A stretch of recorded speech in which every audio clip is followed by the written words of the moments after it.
কবরের 1 নম্বর প্রশ্ন কি? মাশাআল্লাহ, দেখছেন নাটোরের বড়াইগ্রাম পর্যন্ত প্রশ্ন আউট হয়েছে, সবাই পাই গেছে আলহামদুলিল্লাহ। 1 নম্বর প্রশ্ন কি? মার রাব্বুকা। মার রাব্বুকা মানে তোমার রব কে? রব মানে কি?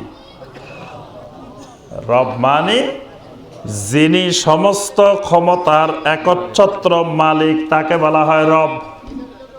রব মানে যিনি রুবুবিয়তের মালিক, মানে সমস্ত ক্ষমতার মালিক। আল্লাহ পাক এই প্রশ্নটাকে কবরে 1 নম্বর প্রশ্ন রাখছে, কারণ দুনিয়াতে আমাকে আপনাকে ঠিক করে নিতে হবে একমাত্র ক্ষমতার মালিক আল্লাহ, ঠিক করে নিতে হবে। আচ্ছা বলেন এবার, কয় বিশাল এক প্লাবন হয়েছে, এক ঘূর্ণিঝড় হয়েছে, সিডর আসছে, প্রাকৃতিক দুর্যোগের কারণে ক্ষতিগ্রস্ত হয়েছে। প্রাকৃতিক দুর্যোগ, প্রকৃতির কোনো ক্ষমতা আছে নাকি? প্রকৃতি বুঝেন তো, ঝড় তুফানের কোনো ক্ষমতা আছে? সাগরের পানির কোনো ক্ষমতা আছে? নদীর পানির কোনো ক্ষমতা আছে? ক্ষমতা কার? একমাত্র আল্লাহর।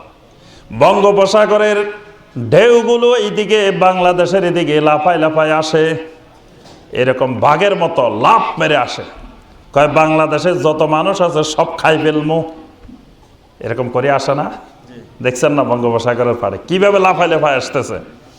আল্লাহ রাব্বুল আলামিন পিছন থেকে রশি দিয়ে আটকায় রাখছেন, পিছন দিয়ে আল্লাহ আটকায় রাখছেন, খুঁটা মেরে রাখছেন, খবরদার আমার বাংলাদেশের মানুষের উপরে উঠবি না।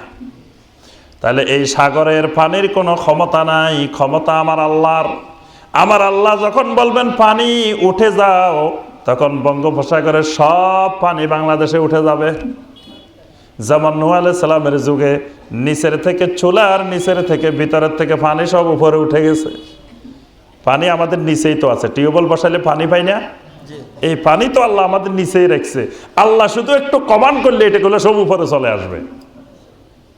তাহলে আমার আপনার ঘরের মধ্যে বাড়ির মধ্যেই পানি আছে, কিন্তু আল্লাহর হুকুমে এগুলো নিচে আছে, আল্লাহ হুকুম করলে উপরে চলে আসবে। তাহলে প্রকৃতির কোনো ক্ষমতা নাই, ক্ষমতা একমাত্র আমার আল্লাহর। কেউ যদি প্রকৃতির ক্ষমতায় বিশ্বাস করে শিরক। আমাদের সমাজে অনেকে প্রকৃতির ক্ষমতায় বিশ্বাস করে, এগুলো প্রাকৃতিক নিয়মে হয়।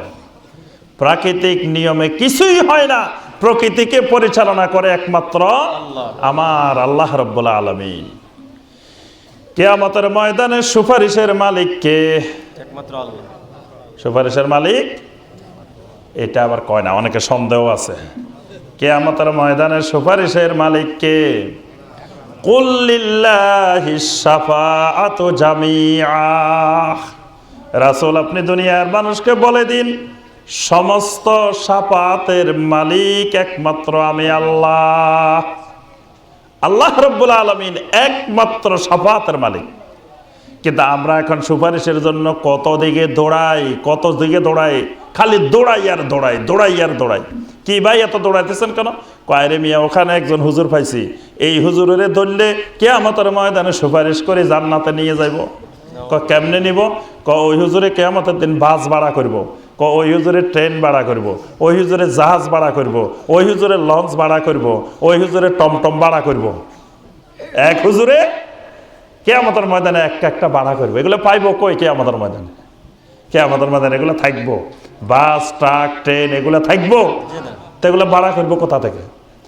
যেই হুজুরে ভাড়া করব ওই হুজুর জান্নাতে যেতে পারবেন কিনা এই নিশ্চয়তা পাইছে কই? কোথায় নিশ্চয়তা পাইলে যে উনি জান্নাতে যাবো? উনি আগে গেলে না তারপরে অন্যদের নেওয়ার কথা?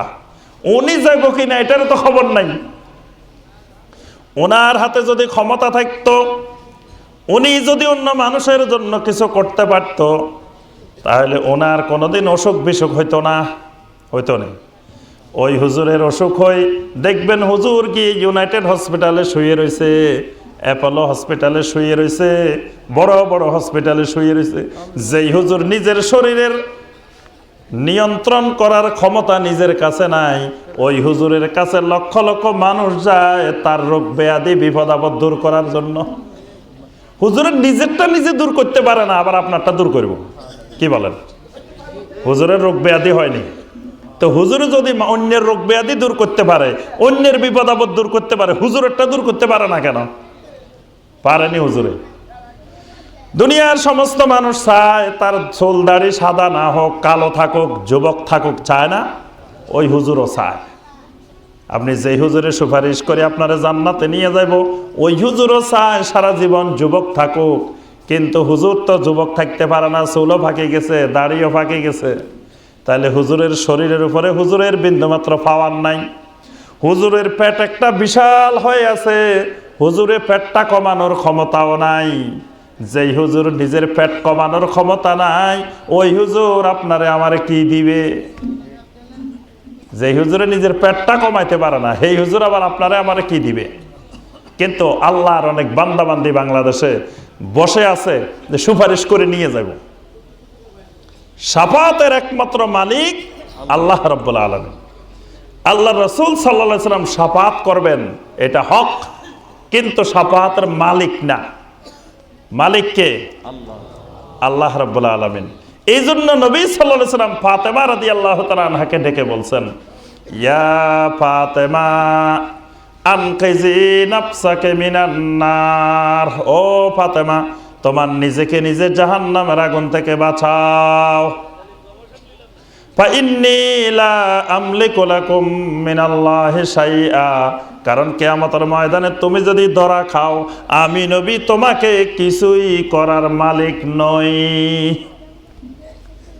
আমি নবীর মেয়ে, মুহাম্মদের মেয়ে, এই কথা বলি তোমার বাঁচাইতে পারবো না।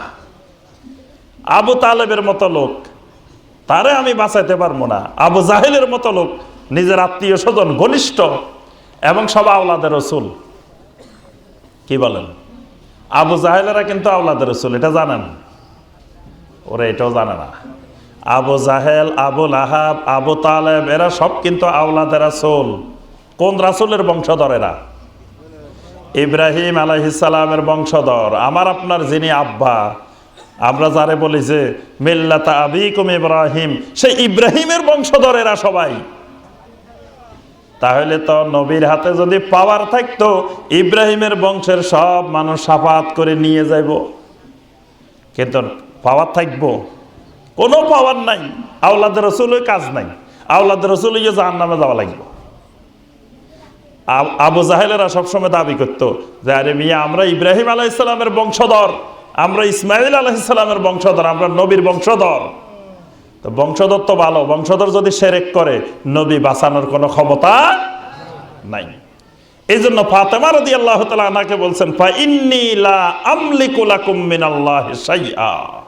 আল্লাহর থেকে তোমাকে বাঁচানোর জন্য আমার কোনো কিছুই বিন্দুমাত্র ক্ষমতাই নেই, মালিকানাই নেই।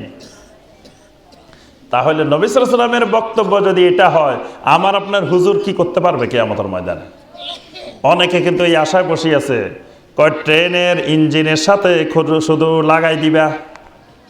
সবগুলা হলো খালি, ইঞ্জিন নেই, একটা ইঞ্জিন আছে, ইঞ্জিনের সাথে খালি আটকাই দিবা, বাস কিয়ামতের ময়দানে টান মারি সব জান্নাতে নিয়ে যাব। এরকম অনেকে আটকাই দেয় লইজা লইজা, যে খালি আটকাই দিলেই বাস টান দিয়ে ইঞ্জিন জান্নাতে নিয়ে যাব। পুলসারাতের রাস্তাটা এমন কঠিন রাস্তা, যেটার উপরে ট্রেনও চলতে পারে না, বাসও চলতে পারে না, জাহাজও চলতে পারে না, হাঁটিও যাওয়া যায় না। এরকম কঠিন রাস্তা, সড়ক, যেটার নাম পুলসারাত, জাহান্নামের উপরে দিক। তাহলে বোঝা গেল নিজেকে নিজে জাহান্নামের আগুন থেকে বাঁচার চেষ্টা করতে হবে। শাফাতের মালিক একমাত্র আল্লাহ রাব্বুল আলামিন। এবার আসেন 2 নম্বর সূত্রে। 2 নম্বর সূত্র কি? 2 নম্বর সূত্র হইল ইবাদতের মালিক একমাত্র আল্লাহ রাব্বুল আলামিন। অন্য কারো জন্য যদি ইবাদত করা হয়, এটার নাম শিরক। তাহলে ইবাদত করতে হবে কার জন্য? একমাত্র আল্লাহর জন্য। একমাত্র আল্লাহর জন্য। ইবাদতের মধ্যে থেকে কয়েকটা ইবাদত আমি বলি, যেমন সেজদা। সেজদা একটা গুরুত্বপূর্ণ ইবাদত। তাহলে সেজদা করতে হবে কাকে? একমাত্র আল্লাহকে। আমার আপনার এই কপালের মালিক, আমার আপনার এই সেজদার মালিক একমাত্র আল্লাহ রাব্বুল আলামিন। আল্লাহ পাক কোরআনে কারিমে স্পষ্ট করে বলছেন, লা তাসজুদু লিশ-শামসি ওয়ালা লিল-কামার ওয়াসজুদু লিল্লাহিল্লাযী খালাকাহুন্না ইন কুনতুম ইয়্যাহু তা'বুদুন। সূর্যকে সেজদা করিও না, চন্দ্রকে সেজদা করিও না, একমাত্র ওই আল্লাহকে সেজদা করো যিনি চন্দ্র সূর্য সমস্ত মাখলুকাত বানাইছেন। ইন কুনতুম ইয়্যাহু তা'বুদুন, যদি তোমার ভিতরে ইবাদতের তাওহীদ থাকে, ইবাদতের তাওহীদওয়ালা হইলে একমাত্র আল্লাহকে সেজদা করবা। কিন্তু আমার ভাইয়েরা এবং বোনেরা, এই বাংলার জমিনে লক্ষ লক্ষ ভাই বোন জীবিত অলিরেও সেজদা করে, মৃত অলিরেও সেজদা করে। দেখছেন কত, দেখবেন রাস্তার আশেপাশে লক্ষ লক্ষ মানুষ কবরের সামনে যায় সেজদায় পড়ে রয়েছে, হুজুরের সামনে সেজদায় পড়ে রয়েছে না? ঈমান চলে গেছে, শিরক। কারণ আমার ইবাদত আল্লাহ ছাড়া আর কেউ পাইতে পারে না। সেজদা করা কি ইবাদত, গুরুত্বপূর্ণ একটা ইবাদত সেজদা। এত গুরুত্বপূর্ণ ইবাদত আল্লাহ রাসূল সাল্লাল্লাহু আলাইহি ওয়াসাল্লাম বলেন, আকরাবু মা ইয়াকুনুল আবদু ইলা রাব্বিহি ওয়া হুয়া সাজিদ। বান্দা আল্লাহর একেবারে নিকটে পৌঁছে যায় একমাত্র সেজদার মাধ্যমে। সেজদা যখন করে বান্দা আল্লাহর একেবারে নিকটে পৌঁছে যায়। তাহলে সেই গুরুত্বপূর্ণ ইবাদত সেজদা, এটার মালিক একমাত্র আল্লাহ। যদি অন্য কাউকে সেজদা করেন কি হবে? শিরক হবে।